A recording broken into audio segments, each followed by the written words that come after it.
hey, it's Wes, and today we're taking a look at an exciting new piece of tech. I love it when someone tries something new and gets it just right. This is the new Hollyland Pyro transmission system, and we are looking at the Pyro 7 monitor. But it's not just a monitor. I'd be underselling it if that's what I called it. This is how I had it connected to my gimbal.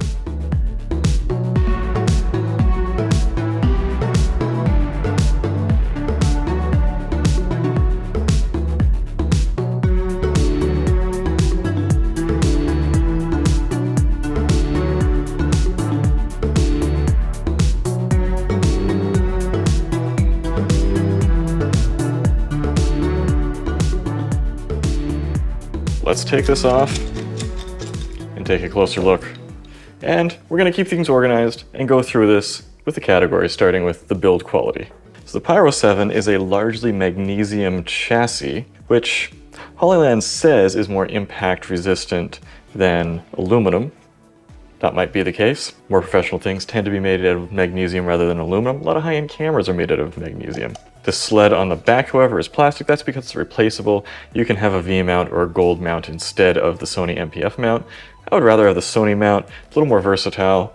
You can take just one battery and plug it in here, and it powers on.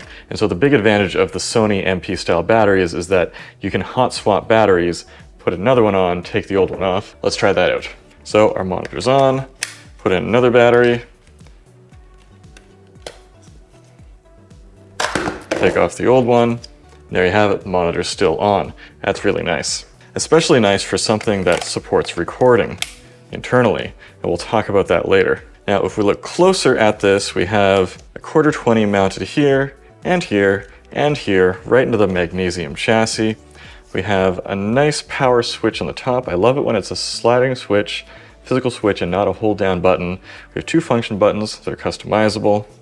We have our antennae. First, when I saw that it wasn't the folding style antennae, I was a bit disappointed, but these, they bend very nicely and are solid up top,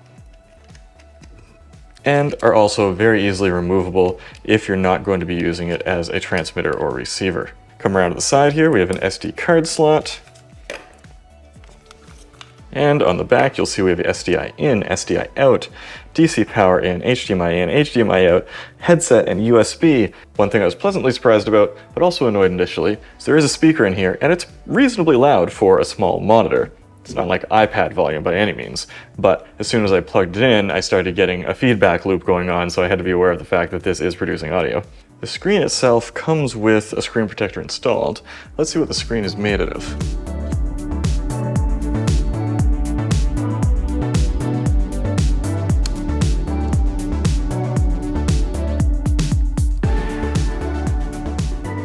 Appears to be a glass screen. Well, let's plug it in. So we have a little something going on this display. So as you can see, we started out with just seeing the log footage, and then it applied the LUT. We'll talk more about that a little bit later. Also, with looking at our build quality, if you look very closely here, there's a raised edge all the way around the screen. And this has become kind of an old-fashioned or passé thing to do. A lot of monitors, the screen is just flush with the edges. That's just a terrible idea. It's stupid. It's cosmetic only, and it makes the screen much more easily damaged. You've got to raise that edge. This is a professional device. You're using it on the job. If I want to set this down like this on a nice clean surface, I don't have to worry about the screen scraping against like microscopic sludge, and the edge of the screen is much more difficult to damage because it's a glass screen, because it is well protected. Fantastic.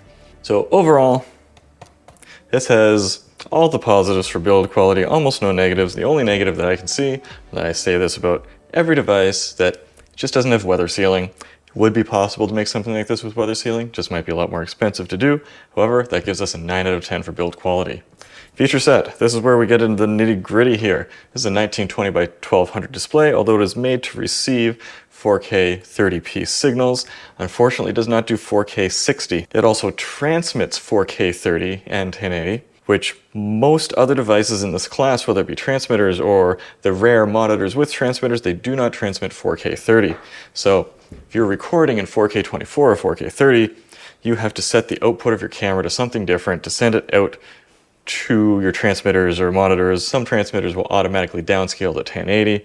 But anyway, this will send a native 4K feed, and then you can output that 4K feed again from the back of this through HDMI or SDI, which is super convenient for a variety of reasons. It's nice to be able to keep your chain at a certain level and not downgrade partway through. We have a super bright screen that is 1200 nits, not the brightest, but adequately bright for almost all outdoor use.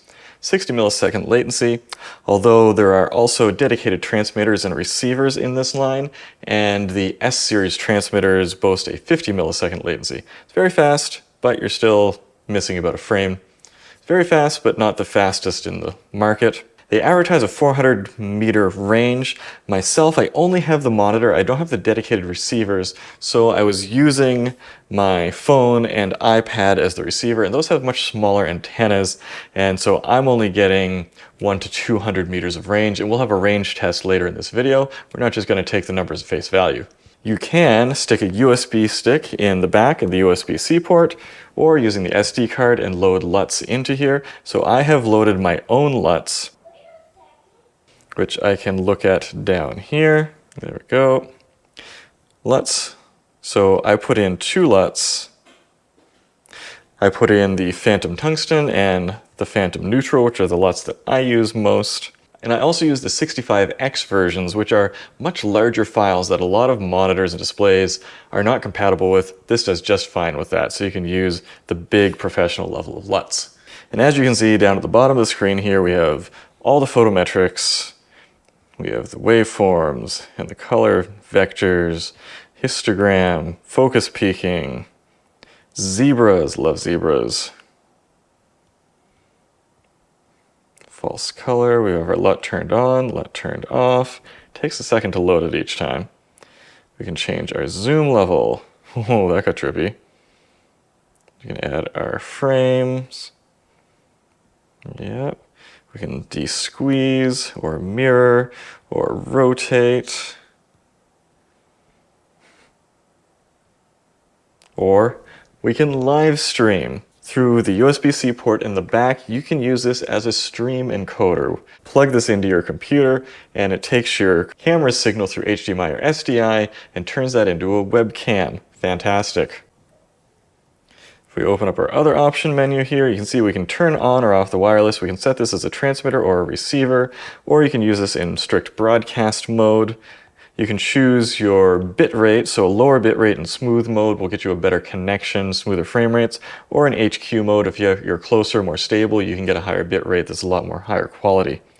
You can use an automatic channel hopping, which is probably the recommended thing to do, or you can manually choose your wireless channel. This one monitor could be monitoring an A cam and a B cam, and then you can switch in between them just with the one monitor, which is super convenient. Would be much more convenient just to have 2 monitors though. Here's where we change our shortcuts for these function buttons on the top. Lots of different things to choose from. Get our volume control for the internal speaker. And we have internal recording now. It's one of the things that you can do with this SD card. I think you can also plug in an external hard drive. I can record, but while I'm recording, all of a sudden I am lacking my controls. So I would want to have this set up the way that I like it before pressing record. Can I do our shortcut keys? No. Yep, so you can assign the shortcut keys, but your other functions are locked out while you're recording. And you can record up to 40 minutes. Now, it's going to be at 1080p, not 4K, which is a bit of a bummer. And the 1080p is highly compressed. So I'm really hoping that there will be eventually a firmware update for this that allows you to play with not necessarily even just codecs, but bit rates and resolutions and so forth of that internal recording. Because as a jack of all trades here, it is not a master of internal recording, and it would be nice if you could really use this as a robust internal recorder. Maybe it doesn't have the processor power for that, because all the processor power is dedicated to being able to stream to 4 different devices simultaneously, which is impressive in and of itself.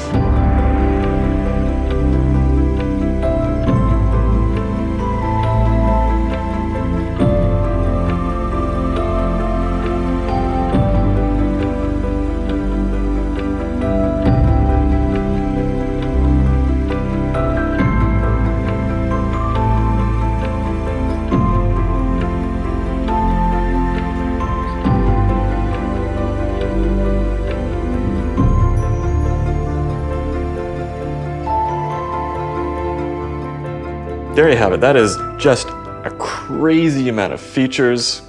So I'm going to give this a 9.5 out of 10 for feature set. I have all of this customizability for my display overlays and all that, but just almost none whatsoever for video recording. Record with LUT on or off, video name. I need more, I want more. All right, moving on to usability. As you can see, this has a pretty responsive user interface, all touchscreen, function buttons feel great. I love the switch, I love the battery functionality, I love all the ins and outs. Got a headphone jack and everything. Super, super easy to use. But as I said before, the only knock I have on this for usability is that limited functionality for the recording. Now, when I was using this, I was actually just attaching a V-mount battery to my belt to get the weight off of the camera and the gimbal, and then plugging in the power there. Unfortunately, you can't power it over USB though. Hopefully, just a few more options are going to come in a firmware update later on that will increase our usability to a full 10 out of 10. So moving on to transmission quality. Now, again, unfortunately, I don't have the dedicated Pyro H or Pyro S receiving units with the big ol' antennas. I could only use my iPhone iPad for that. And so we can't get the maximum range on that, but let's compare this to what was previously my most impressive range champ, the CineView SE. Got these big ol' antennas on here. Did a fantastic job in my range test previously. So we'll compare that, apples to apples, Wi-Fi to Wi-Fi. Time for our range test. We have an iPad Pro connected to the Xsoon and our iPhone 14 Pro connected to our Hollyland. So this is going to be same range test as always with our wireless products. So the first thing we do is we wander on over to about the 30-foot mark, which is about where someone would potentially be recording, say, a wedding from, down an aisle or something like that. Just a reasonable amount of distance. And then we take a quick little stop in to the corner of the house here. We have a little bit of wood blocking us. And then back out again before we continue down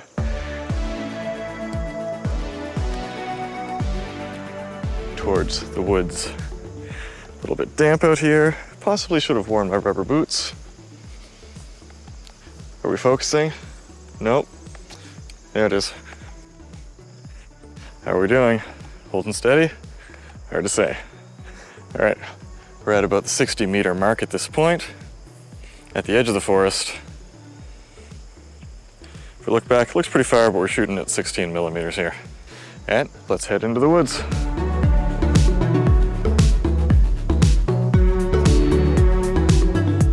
Here we go.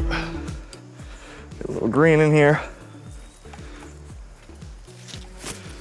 So we're just walking through some foliage, nothing serious, no big trees, nothing super thick. And here we have reached our always prescribed approximately 100-meter mark.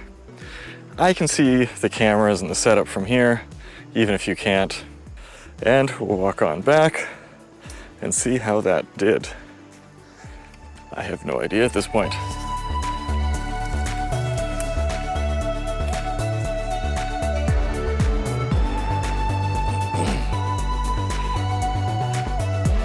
All right, we're back out into the open. Did we lose connection and reconnect?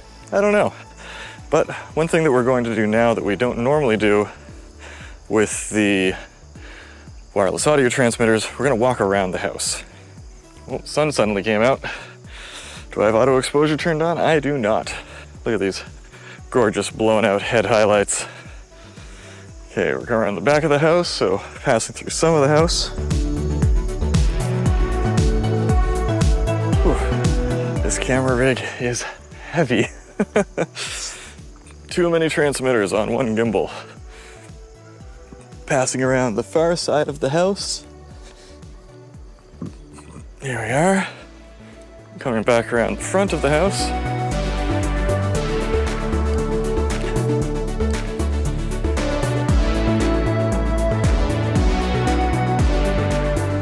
Getting pretty close again, coming around the back of our transmitters. And here we are. Well, looks as though the Hollyland completely lost the connection there. We'll have to head back in and see exactly what happened. The lack of reconnection, I can't be sure if that was the fault of this or just that my iPhone switched back to my home network instead of just waiting for the Wi-Fi to reappear. Because overall, we did get a more solid signal on the Hollyland. That was impressive. And I tested with a Wi-Fi analyzer to make sure that the two spectrums weren't interfering with each other, and I made sure that they were set on opposite sides. I have very little wireless interference in this neighborhood, so that was a fairly fair test.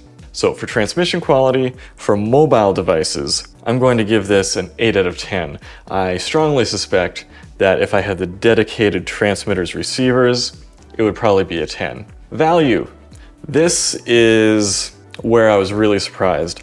I was expecting this to come in close to $1,000. This is $550, or you can get a 2-monitor set for $1,000. And with all the functionality in this, that's kind of wild to me. And within this whole ecosystem, we also have the Pyro H, which is the smaller set. They don't have screens, they don't have SDI. You can get a pair of them for $480 or $350 just for one, or you can get a pair of Pyro S, those larger ones, SDI, they've got a screen for $700. The Pyro H is great for like mounting underneath your camera on a gimbal, and you can get like an adapter to make that more easy too. Let's say you wanted to get the Small HD 702 touch monitor. You can get the package deal at B&H that includes the Bolt 6 transmitter, and that comes in at $3,000 to do essentially the same thing here. So what can we compare this to? There's really not a lot. Honestly, the biggest competition to this is something the Hollyland already made, the Mars M1,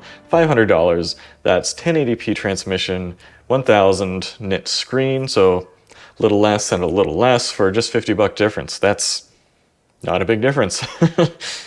There's the Vaxis Atom A5, that's a 1080p transmission, 1000 candela screen for $540. That's a pretty good bargain, honestly. Then there's the Vaxis Storm Cine 8, and that's really a closer competitor to this. That's got a 2000 candela screen, 4K 30 transmission for $4,000. Wow, that's a big difference. Not sure what happened there. Or maybe I could slap a CineView on the back of a Small HD for a lot less, but it's not nearly as clean of a setup when you do that. And speaking of clean setups, let's switch over to my external V-mount setup here. And this V-mount D-tap cable did come with the monitor, so that's quite nice. Screws right on there, booting up. This is a very lightweight package all of a sudden, because again, this is just a magnesium chassis, nice and lightweight. Doesn't weigh nothing, but boy does it feel great in the hand. Where was I? Right, value. So, you can get a transmitting monitor for a teeny tiny bit less, I will grant you that. So I'm gonna give this a 9 out of 10 for value. Again, kind of shocked at how little they're charging for this. And that gives us a total score of 89%. And honestly, I really regret buying other monitors. Because of the versatility of this, that you can be a transmitter or a receiver, is such a great ecosystem. It kind of makes me think of the Godox ecosystem, except Godox doesn't have a lot of products that are built this nicely. But in that, you have like the V1 flash that can be a transmitter or a receiver. There's a lot of in and out and options and configurability. You can get the small transmitter receivers or the big transmitter receivers, or you can use this to do either thing.